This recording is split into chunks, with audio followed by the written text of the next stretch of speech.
good booting, good methods, modified booting. Basically, uh, this technique is used for evaluate the hip in child pediatric hip to evaluate the rotation and the anteversion of the hip. The is originally the booting device to how to take the X-ray is from the posterior to the anterior, and the hip is slightly extend around 60 or 70 degrees in flexion, and this is abducted on approximately 30 degrees. But originally it is extends slightly around 60 or 70 degrees, and PA view. In this projection, we can see in the same film in the hip and knee. But it is sometimes very difficult to use in for the adults because of the thick soft tissue. So Dr. Lee, or maybe he's a Chinese or a Korean, modifies this technique, not extension but the abduction. So abduction of the hip, it can reduce the soft tissue effect, especially around the hip. Then, similar to the original booting method, modified booting method can evaluate the anteversion of the femoral head very, very precisely. So I will show you on this paper. So, okay, I will show you this one. Okay.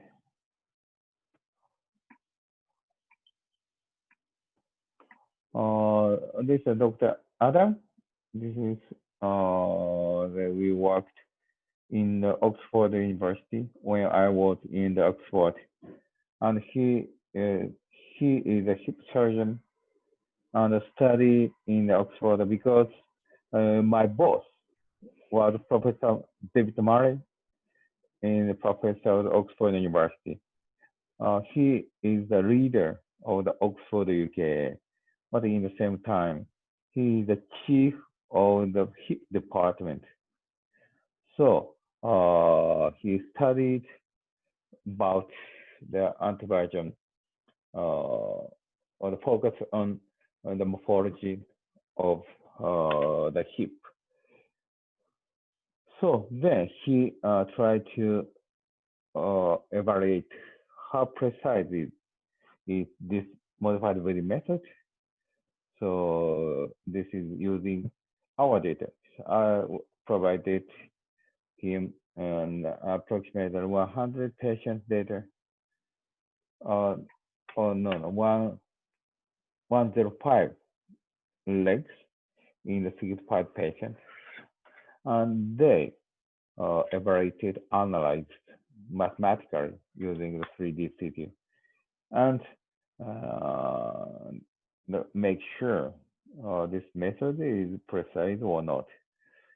She reconstructed three-dimensionally to using this one and the center of the hip and center of the neck. This is a PCA, posterior condylar axis, and then found that the relationship between the anteversion that is measured in using the booting method and using the CT method. So there was a strong correlation. The odd correlation coefficient was approximately maybe 0.8 or no 0.97, almost a perfect correlation. So they proved this method is as accurate as a CT scan. So if you are interested in this method, you can easily evaluate and calculate the anti-value of the femoral head. I was really interested in this method to use the hip surgery, especially after the hip fracture. It is very important to evaluate the anteversion, especially after the hip arthroplasty, including the bipolar. So nobody evaluated the anteversion of the hip prosthesis after 그렇죠. the bipolar. Yeah. Okay. Oh, no. Confirm. You can see. Okay. Yeah, Okay. yes. You can see. Yes, yes. Okay. Okay. Please wait.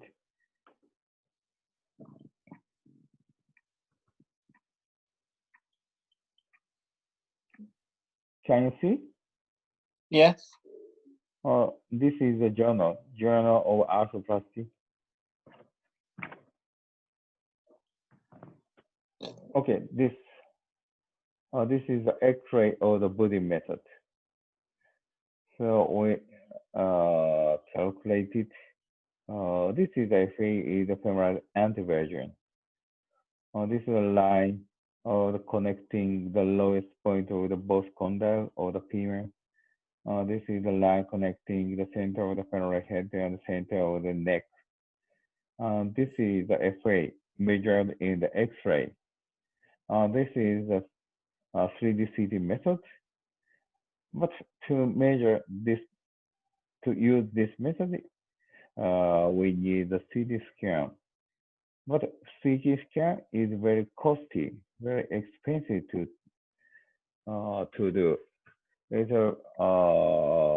And in the same time, it causes some high dose of radiation. So instead of 3D CT, I think this method is enough, very accurate. So if you are interested in the method, you can follow this method quite easily. So it's very interesting to evaluate after the bipolar or DHS or IONL and compare the operated site and non-operated site. And it's quite easy to evaluate and compare. And then you can compare the both sides, ROM and the function, and or even to the gate analysis. So you can do many things. So it's quite easy. So originally, this method need to sit on the chair and abduct 30 degrees. But in fact, this we can take this X-ray on the supine position. We devise this. This is the graph that shows the relationship between CT antiversion and X-ray antiversion. It is the almost perfect correlationship. So R was around 0.97, almost perfect. So this paper proves this body method, modified body method, in the sitting at the abducted 30 degree is quite accurate. So I will change, go back to my presentation again. This one, okay. Okay, then this is the supine body method. So similar to the previous study, I check the accuracy and the relationship between the CT and X-ray antiversion in the both sitting and the supine. So I evaluated both non-operated hip and operated hip because after the operation, it is quite easy to identify the hip axis in the same time, but using without the implant, without the prosthesis, it is a little bit difficult to identify the neck axis because, as I said before, the neck direction, neck axis is the change according to the slice of the hip. In the upper one, it shifts anteriorly against the shaft. But cutting the lower and the lower is getting closer and closer to the center of the femoral shaft due to the triangular shape of the cross section of the femoral neck.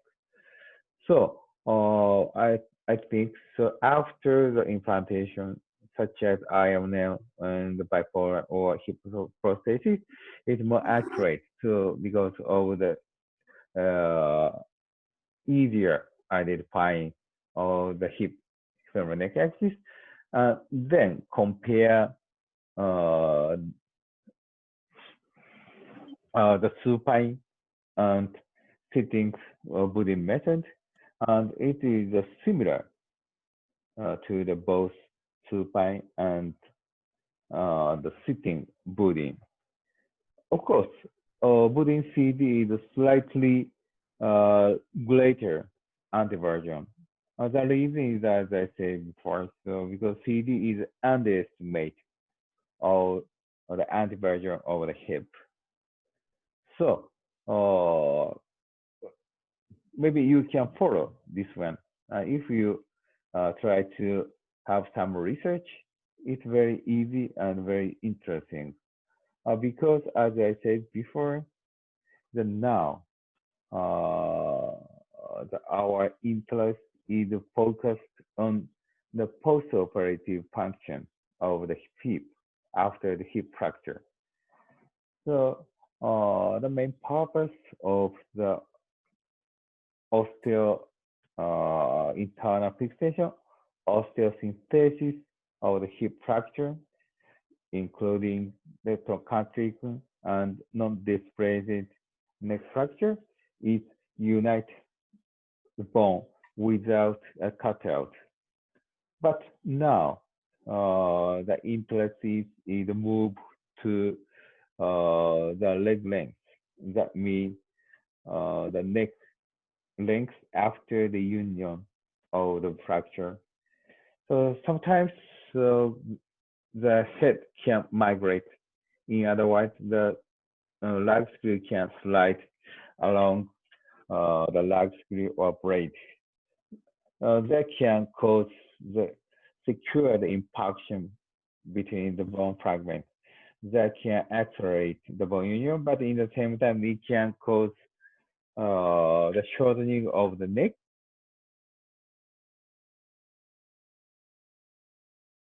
In the same time, is sorry, difference of the ROM, especially for the internal and external movement of the hip. So now we focus on the leg legs in the same time. Nobody take the focus on the anteversion after the hip fracture. So in Japan, many surgeons is focused on the overlapping of the bone cortex in the lateral view.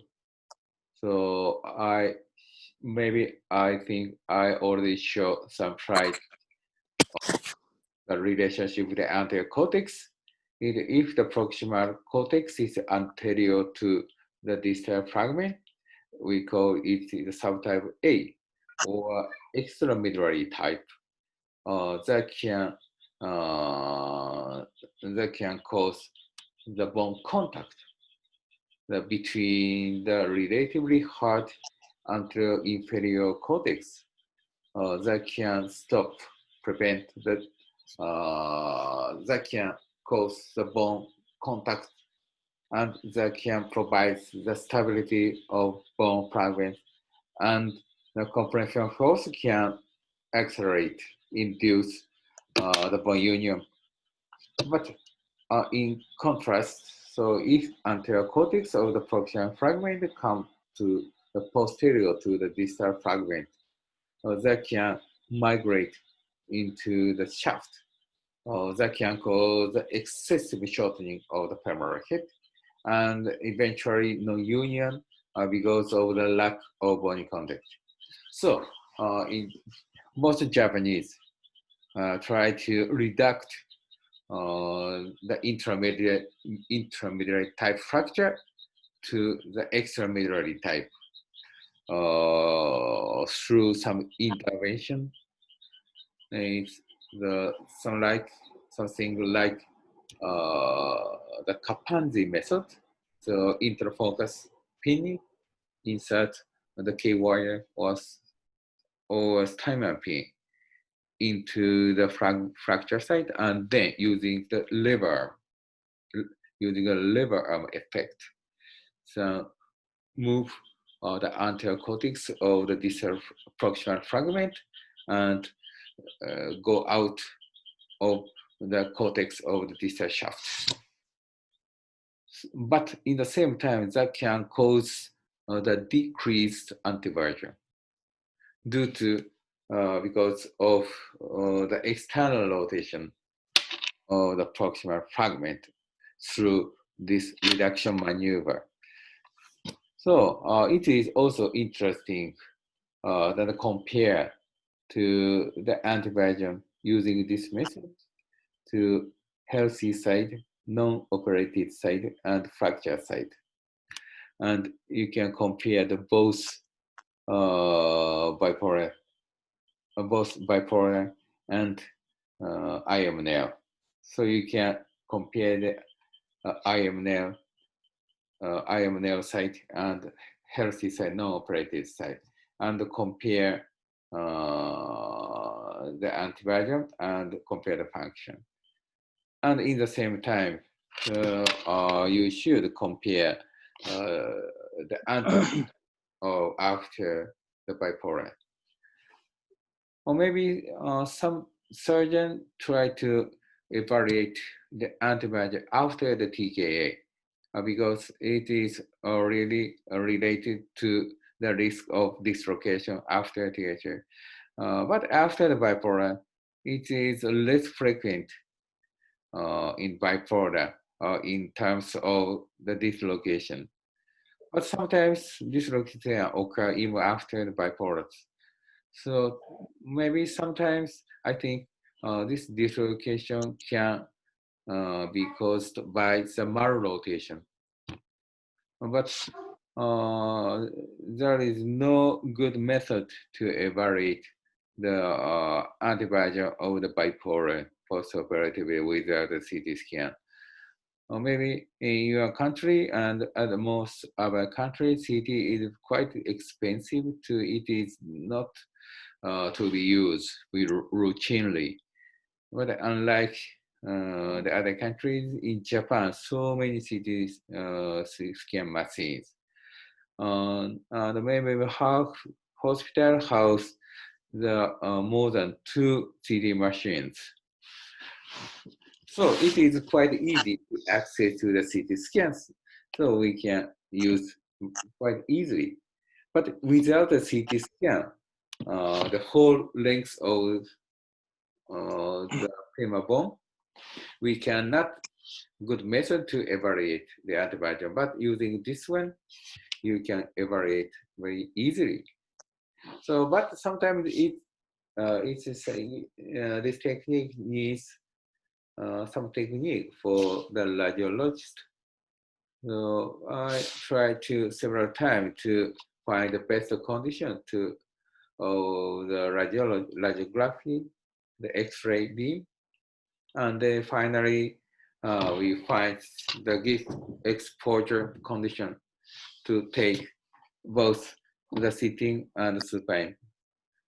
So it is supine body is beneficial because using this method we can take the X-ray on the bed.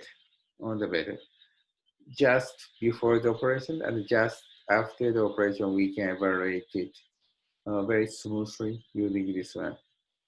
So if you are interested in method, please follow and try this one and check antibiotic in the many conditions. Okay.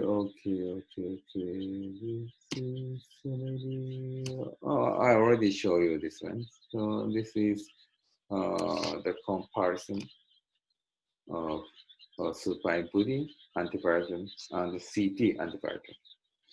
It is also good relationship. The R was around 0.75.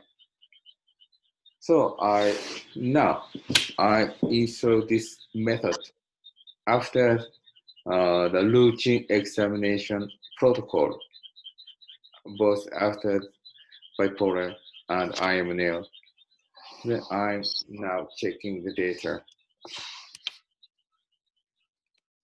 Okay, do you understand?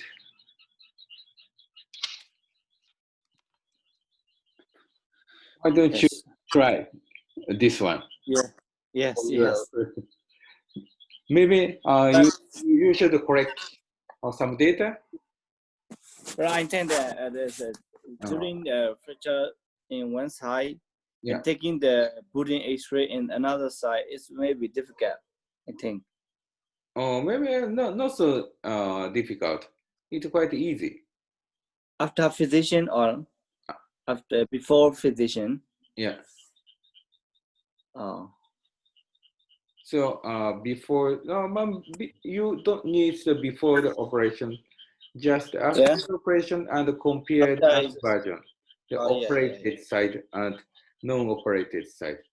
Oh yes. So there is a very few paper previously to compare the antibiotic after the operation, after the hip surgery. Oh, okay. Okay, if you take the X-ray, I can help your analysis. Okay. So maybe you can write some paper using this one. Yes. Okay. Hopefully, I have. hopefully, if you have some data and I will compare in the Myanmar people and Japanese people. Yeah, I will discuss with the radiologist to take this pudding X-ray. Yeah. Yeah. So today I have one patient. What is the injury fall from height just about 5 feet. Left sprain injury. I have sent a messenger to you. Yeah. Okay. Yeah. Okay. So it's maybe a difficult case. This is my second time case. Okay. First time is the open fracture, so it's not so difficult to reduce this pressure. But in this time, this is a closed fracture. Yeah. So I think I have I have the problem to reduce this pressure. I think I have to open the injury. Injury side. Okay. And another one thing, you asked me, so maybe that 1 or 2 weeks ago, how to insert the precisely in the femoral head and with the fluoroscope and the X-ray.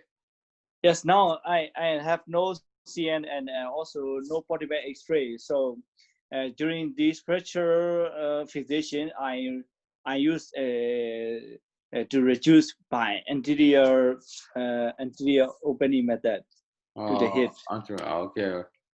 Yeah. So I asked for you. Okay. So Okay. I think it's. So yeah, I'm sorry. I didn't understand that you can't use the portable X-ray during the operation, right? Okay. Okay. It's very difficult, but maybe I sent some the paper, some message. Yes, Professor. The rotation guide wire. It is quite beneficial. It's very convenient. So because so insert the guide wire is very difficult. If we adjust the alignment in the coronal plane, then the alignment of the axial plane is changed. And then adjust the axial side, then go back to the corner plane, that can change. And when AP and lateral, AP and lateral. So if you insert some pin, then make sure this is properly indicates the proper direction in the corner plane, in the vertically parallel to the femoral neck axis. Then you can follow the true guide wire following this the anti-retention pin. So anyway, next time you should try to this one. Yes, yes. So, Professor, I have sent you a messenger list injury. My yes, patient now. Please. Yes, please. I will check. I will check. Yes, Very well. yes. Also, give me your advice for the patient. Oh, this Yes. open. This is open fracture. No, open fracture is a closed fracture. During my once I so this is the maybe this is the disc plant.